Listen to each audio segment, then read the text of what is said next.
The Case of Frank Hampden by E.F.Benson and read by Christopher Halton. There was a light visible from the chinks and crevices of drawn curtains in the window of Dr. Rupert's study as I passed it on my way back from dinner one night. He lived some 6 doors farther up the same street as I, and since it had long been a frequent custom for us to smoke the go-to-bed cigarette together, I rang and asked if he was at leisure. His servant told me that he had already sent a message across to my house asking me to look in on him if I got home while the evening was not too far advanced for a casual conversational quarter of an hour, and accordingly I took off my coat and went straight into the pleasant little front room, about which hung the studious fragrance of the books that lined it from floor to ceiling. Arthur Rupert was not alone this evening. There was sitting on the near side of the fire, which sparkled prosperously in this clear night of early December frost, a young man whom I was sure I had never seen before. As I entered, he stopped in the middle of a sentence, turning towards the door, and I looked on the most handsome and diabolical face that I had ever beheld. Simultaneously, Rupert got up. "I hoped you would look in," he said. "Let me introduce to you my cousin, Mr. Hampden, who is spending a day or two with me. This is Mr. Archdale, Frank, of whom I was speaking just now." As the other rose, I saw that Rupert's almost foolishly amiable fox terrier shrank away from where she had been sitting by her master's chair, instead of giving me her accustomed and effusive greeting, and retreated into a far corner of the room, where she sat quivering with raised hackles, and with vigilant eyes full of hate and terror fixed on young Hampden. His right arm was in a sling, and he held out his left hand to me. "You must excuse me," he said, "but I am only just recovering from a broken arm. My cousin's dog doesn't approve of it. She would like to get her teeth into it." "The oddest thing I ever saw, Archdale," said Rupert. "You know Fifi's usual amiability. Call her, Frank." Frank Hampden whistled and clicked his fingers together in an encouraging manner. "Fifi, come here, Fifi," he said. For a moment I thought that this most confiding of ladies was going to fly at him, but apparently she could not find the courage for an attack, and snapping and growling retreated behind the window curtains. "And that to me," said Hampden, licking his lips as he spoke. "Me who adore dogs, don't you, Mr. Archdale?" As he said that, I knew that he lied, that Fifi's detestation of him was met with a hatred quite as vivid but more controlled. I can no more account for that conviction than for the sense of hellish evil that my first glance at him had conveyed to me. He was quite young, 22 or 23 for a guess, and yet from behind the mask of that soft boyish face there looked out a spirit hard and malignant and mature, an adept in terrible paths. The impression was quite inexplicable but perfectly clear. Then, looking across to Rupert, I saw he was watching his cousin with eager intentness. I had to answer the direct question he had put to me, but it required an effort to speak to him or to look at him. "No, personally I don't care about dogs," I said. "I rather dislike them, and so enjoy a most unwelcome popularity among them. Fifi, for instance, your cousin will tell you how blind is her adoration for me." "See if Fifi will come to you if I stand by you," said Hampden.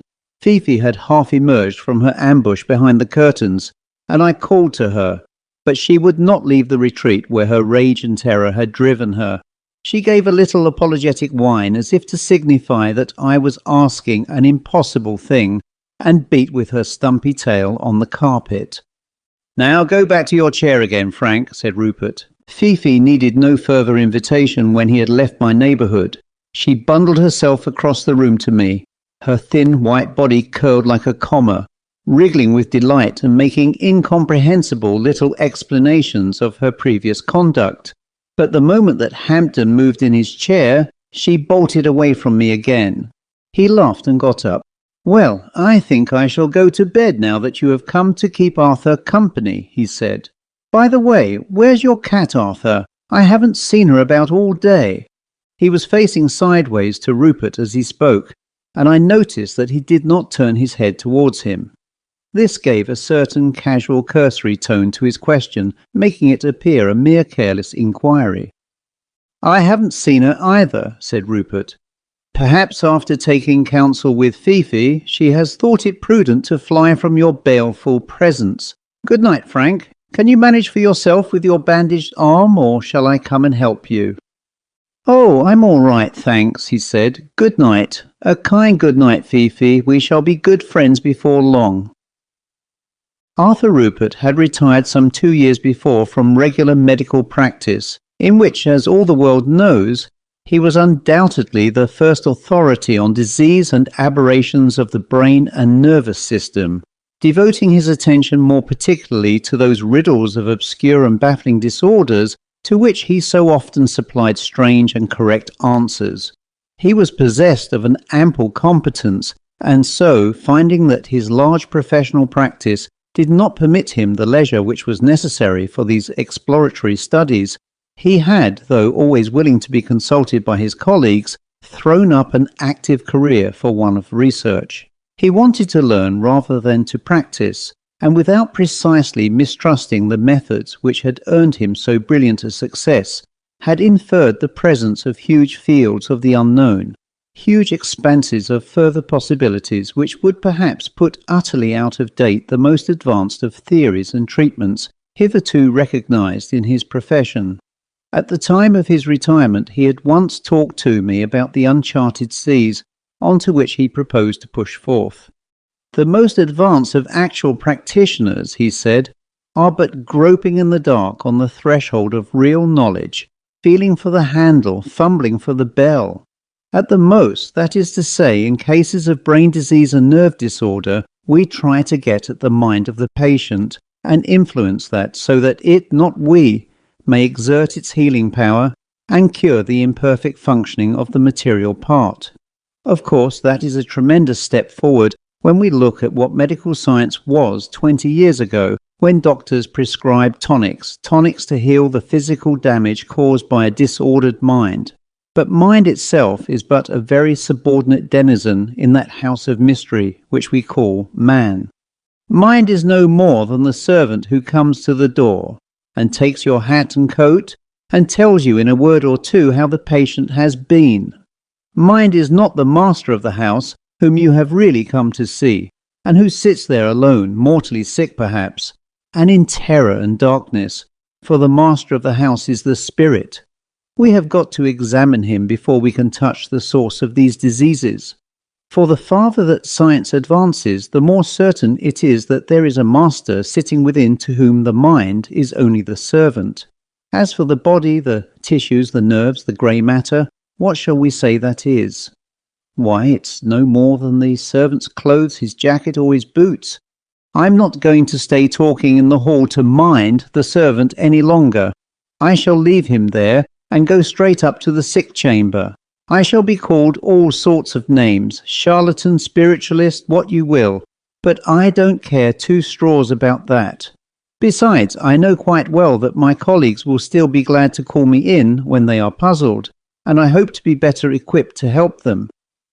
I won't reject any jungle path without exploring it, not witchcraft, nor demoniacal possession, nor all the myths which science thinks she has exploded. In its first origin, everything must be spiritual, be it comet or toothache or genius. Just as mental suggestion has taken the place of tonics, so must spiritual healing take the place of mental suggestion. The spirit is the original manifestation of God in man, and it is on prayer and on faith that the whole science of healing will someday rest. But first we have to investigate the conditions, the environment, the life.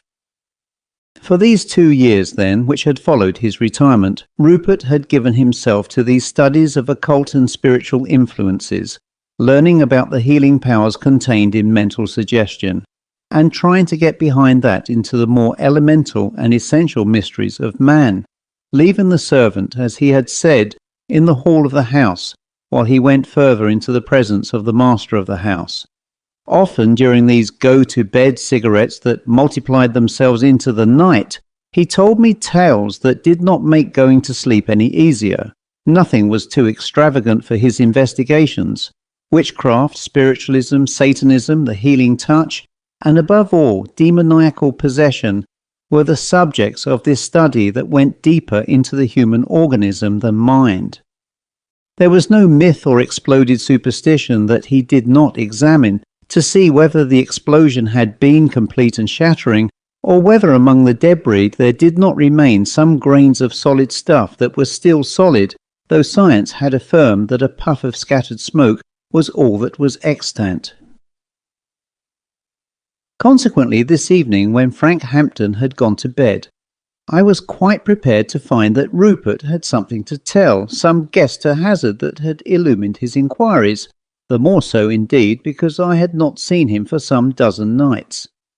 "Did you receive the message I left at your house?" he asked abruptly as the door closed behind his cousin.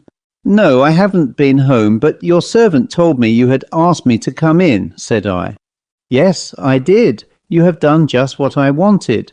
In my note I asked you to come in and observe my cousin, and tell me your impression. I saw you couldn't help observing him, so now let us have the impression."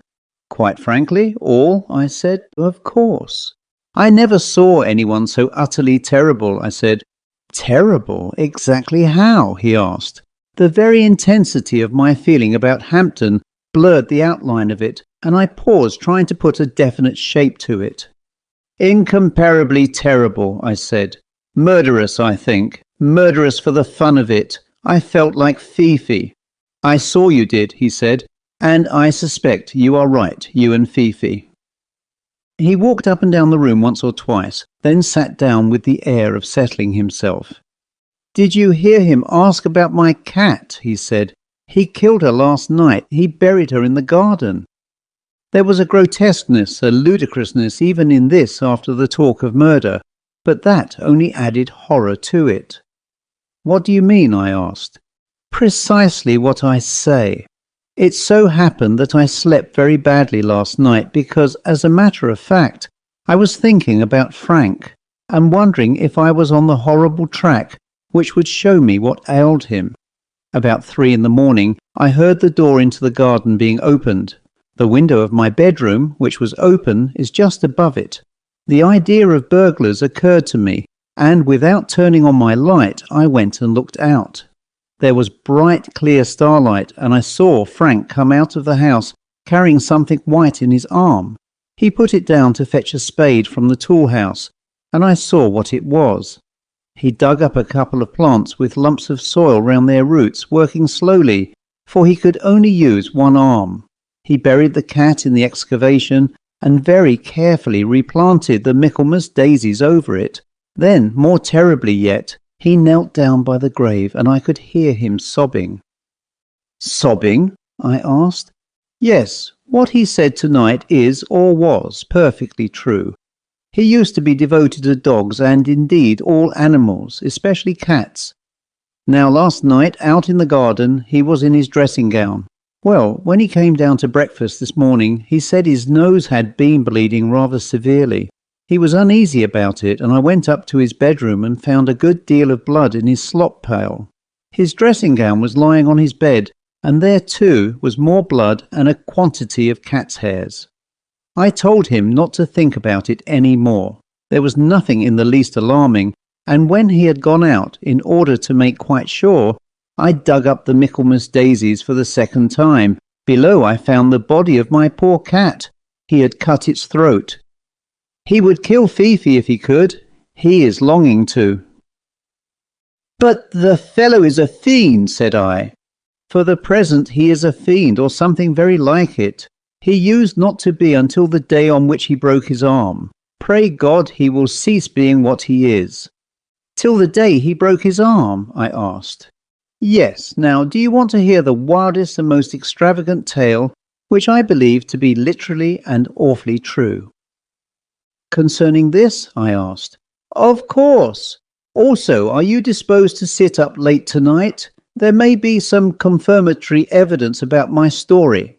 I expect Reed, the medium, here at 12. There is time for me to give you my theory before he comes." "Till any hour," said I. "Good. Then listen." He spoke slowly, putting his hands over his eyes, as he so often does when he wants to shut out all external disturbances and concentrate himself on the history of a case. 2 months ago, he said, as you may possibly remember, a man called James Rolls was hanged at Beltonborough for the most atrocious murder of his wife. The deed apparently was quite objectless. There had been no quarrel, and after it was done, he seemed sometimes to be distressed at the crime, sobbing and crying, sometimes to gloat over it, recounting it with gusto.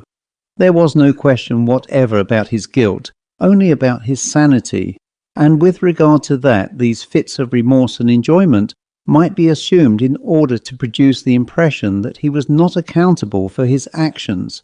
He was examined by a government expert, who asked me to come down with him and form my conclusion. We could neither of us find any other symptom of insanity about him, but there was a certain conjecture in my head about what we call the history of the case, and I stopped down at Beltonborough for a day or two in order to make further observations. As I was having an interview with him, I suddenly asked him this question: "Did you begin by killing flies?" Usually he was rather sullen and silent, and often would not answer, but when I asked him this, his eye brightened and he said, "Yes, flies first, and then cats and dogs." After that I could get nothing further out of him, but I had got what I expected to get. In all other respects he was, as far as I could judge, perfectly sane, and it was scarcely possible to call him a homicidal maniac, for he had never before shown signs of wanting to take human life. As it was, he had committed an atrocious murder, and had he been shut up as a homicidal maniac, I do not think there is any doubt that by this time he would have killed a warder. Now, no man in a fit of rage is altogether sane, and yet we do not commute the sentence of those who have killed another when beside themselves with passion, and James Rolls had not even that extenuation. He was hanged. But I feel convinced that Frank is suffering from an early stage of James Rolls's malady. I feel convinced also that the hanging of James Rolls infected him with it. "The hanging of James Rolls caused it?" I asked. "I do not doubt it, as you will see when I state my theory. But I hope to prove that my theory is correct, and I hope to cure my cousin." Rupert sat up and looked at me while he said this. Then he sank back in his chair again, and as before covered his eyes with his hands. "Now for the theory," he said. "There is a very steep hill in Beltonborough with a sharp, dangerous corner just outside the prison gate. Practically at the moment when James Rolls was being taken to the scaffold, Frank came tearing down this hill on his bicycle to catch an early train to town. He skidded and fell just outside the prison and sustained compound fracture of his right arm. It was important that he should be moved as little as possible, and they carried him straight into the prison infirmary, where chloroform was administered and the prison surgeon set his arm. It was a very bad fracture, and he was under the anaesthetic for a considerable time, and when he came round he was changed. It seemed as if another spirit had taken possession of his body. He was not the same person. From being a charming boy he had become something hellish." Rupert sat up again and looked at me. "There is a theory," he said, "that in certain conditions, such as deep mesmeric trance, or under the stupefaction of some complete anaesthetic, the bonds that seem so indissolubly to unite a man's spirit to his mind and his body are strangely loosened. The condition approaches to that of temporary death.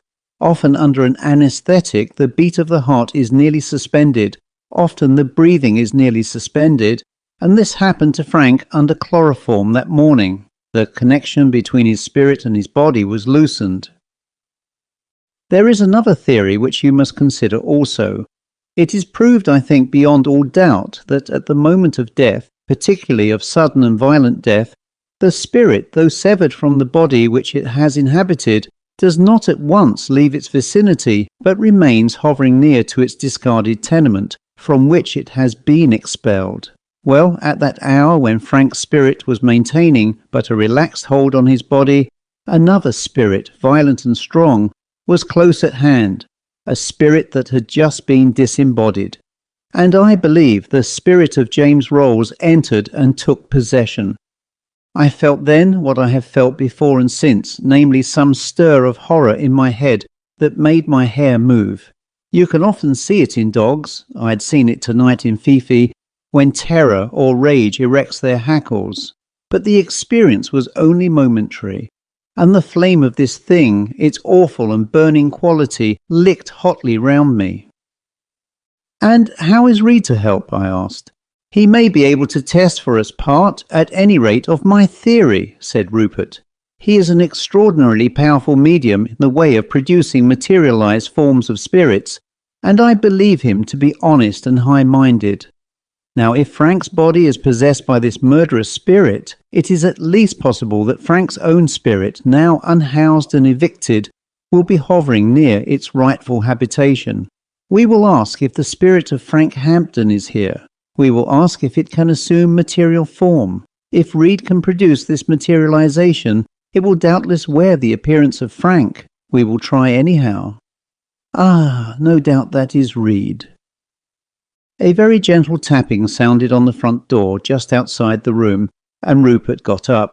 "I told Reed not to ring," he said, "for fear that Frank should hear. I will let him in." He left the room and in another moment came back with the medium, a small, perfectly commonplace-looking man, smug and prosperous. Then I met his eyes and thought him commonplace no longer. They seemed to look out and through and beyond. In a few minutes Rupert, who had often sat with Reed before, explained what was wanted. He told him that we wished to know if the spirit of Frank Hampden was about, and if so, whether we could communicate with it or see it. That was all. Reed asked only one question. "Has Frank Hampden's spirit been long out of his body?" he said. Rupert hesitated for a moment. "I believe it to have been out of his body for about 2 months," he answered. The electric light was put out, but the glow from the fire was bright enough to make a red twilight in the room.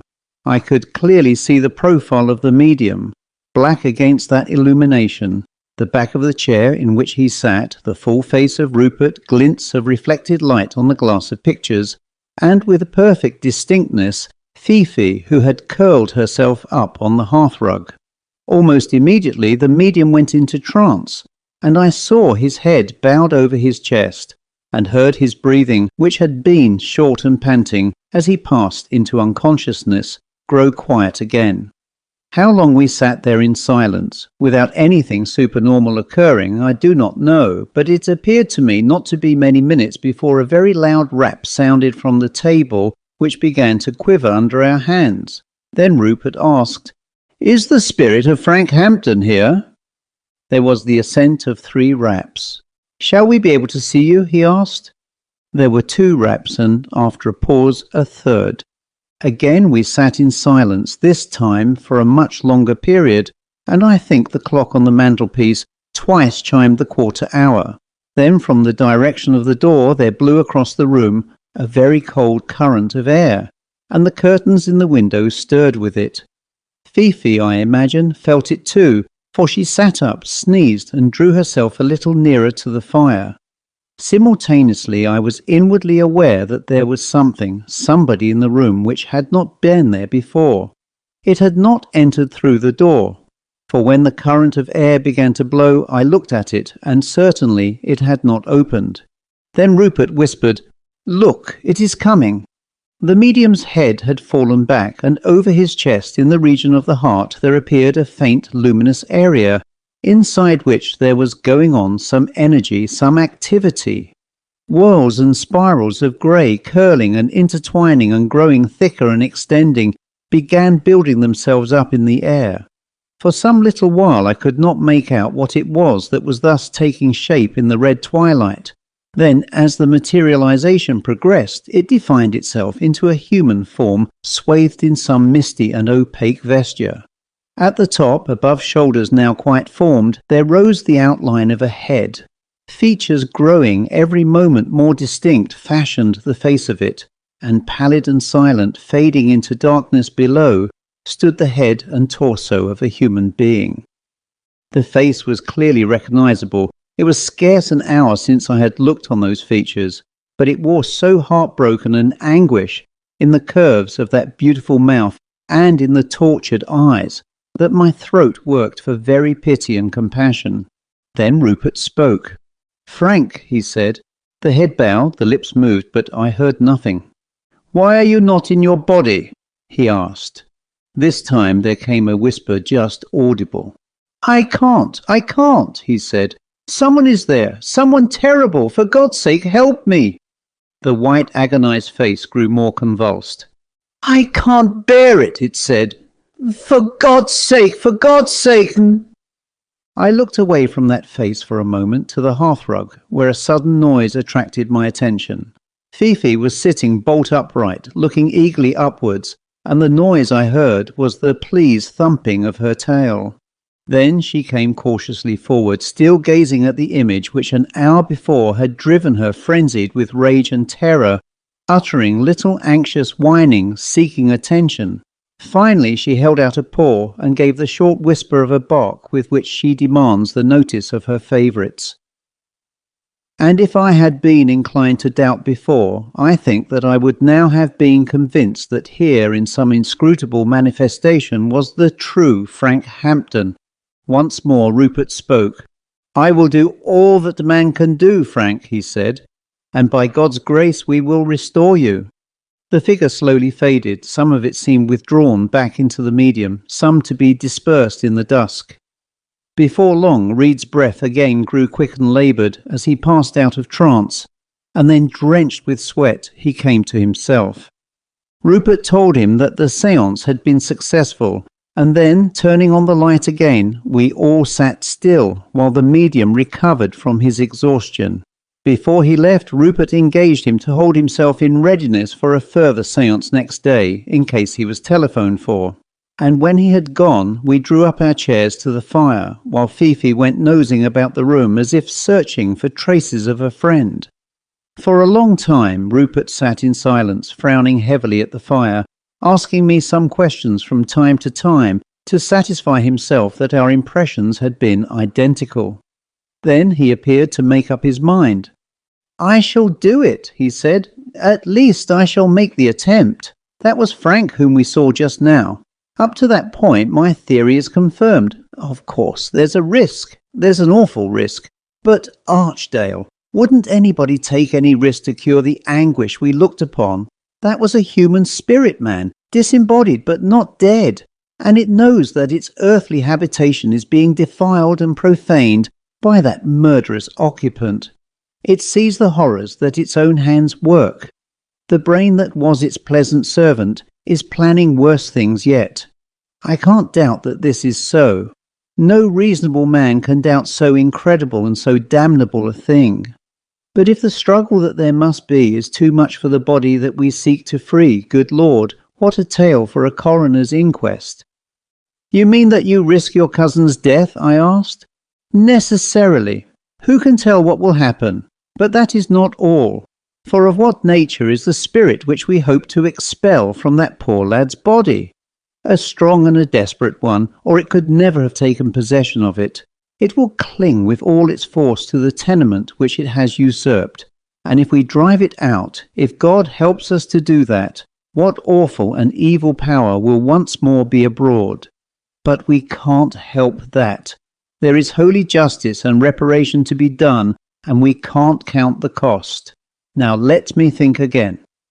He got up and began pacing up and down the room, now muttering to himself, now speaking aloud as if in argument with me. "It's a terrible risk for Reed too," he said. "For Reed most of all, for he will be in deep trance. Such power of faith as we can exert must defend him first of all. Yet we can't get at Rolls, I tell you, without the medium. I must, of course, tell Reed everything, and ask him if he will take the risk. He may refuse, though I don't think he will, for there's the courage of a saint in that man. Then there's Frank's body, I mean. That must be absolutely unconscious when the operation takes place. No human nerves could stand it, nor with that fiend in possession would he consent to it. Deep, the deepest possible unconsciousness. By Jove, there's that new German drug, which appears safe enough, and it certainly produces a sleep that comes nearest of all to death. It seems to stupefy the very spirit itself. Hyocampin, of course. Don't tell me you haven't heard of it. Tasteless, too. It's a good thing that the criminal classes can't get hold of it. Well, there we are. Prayer and faith in an almighty power. Lighten our darkness, we beseech thee, O Lord. He does too, if our motives are right. That's one of the few facts we can be quite sure about. You can run a lot of risks if you utterly believe that. Suddenly the whole burden of perplexity and anxious thought seemed lifted off his mind. I'll go and see Reed tomorrow morning, he said. I believe he will consent when he knows all. And you, do you want to see the end of it, and look on the glory of God? Come if you like, but if you come, you must be strung up to the highest pitch of trust and serenity that you are capable of. Yes, do be here. You believe that all evil, however deadly and powerful, is altogether inferior in calibre and fighting power to good. Also, I shall like a friend at my elbow. Perhaps I oughtn't to urge that as a reason, for I don't want any personal feeling to influence you. Only come if you want to witness the power of God, not Reed's, not mine. We are nothing at all except mere mossy channels. For one moment he paused, and I knew that he was wavering himself in the weakness of the flesh. But instantly he got hold of himself again. There's only one power that can't fail, he said. Hell crashes into fragments against it. Next morning I got a note from Rupert saying that Reed consented and asking me to come into his house punctually at 2:30 if I had decided to be with him. When I arrived, Rupert and Frank Hampden sat over their coffee in the study. Hampden had just drunk his. Isn't there a home for cats somewhere in Battersea? He was asking. I'll go and find a new one for you, as yours appears to have vanished entirely. He yawned. It's a feeble habit to go to sleep after lunch, he said, but I really think I shall have a nap. I've got an astonishing inclination that way. Give me half an hour, will you? And then we'll go down to the cat's home and get a large fat cat. I guessed that Rupert had already given his cousin the dose of hyocampine, but just as the latter was pulling a chair round so that he need not face the light, he spoke. Make a proper job of it, Frank, he said, and lie on the sofa. One always wakes feeling cramped if one goes to sleep in a chair. Hampden's eyelids were already drooping, but he shuffled heavily across to the sofa. All right, he mumbled. Sorry for being so rude, Mr. Archdale, but I must have just 40. I wonder why 40... And immediately he went to sleep. Rupert waited a moment, but Hampden did not stir again. Then he went out and returned with Reed, who had been waiting in his bedroom. All explanations had already been made, and in silence we darkened the room by drawing the thick curtains across the window. Only a little light came in from their edges. But as last night, the firelight flickered on the walls. Then Rupert locked the door, and we took our places round the table. Into thy hands, O Lord, we commend our spirits, he said. Before many minutes were over, the medium's head dropped forward, and after a little struggle, he went into trance.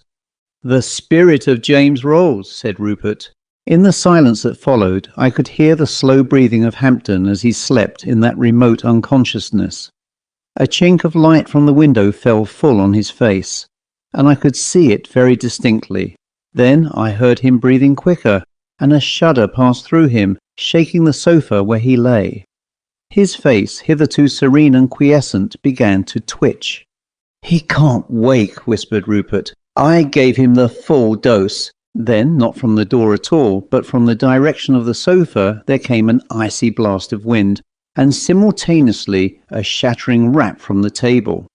Is that James Rolls? Asked Rupert. 3 raps answered him.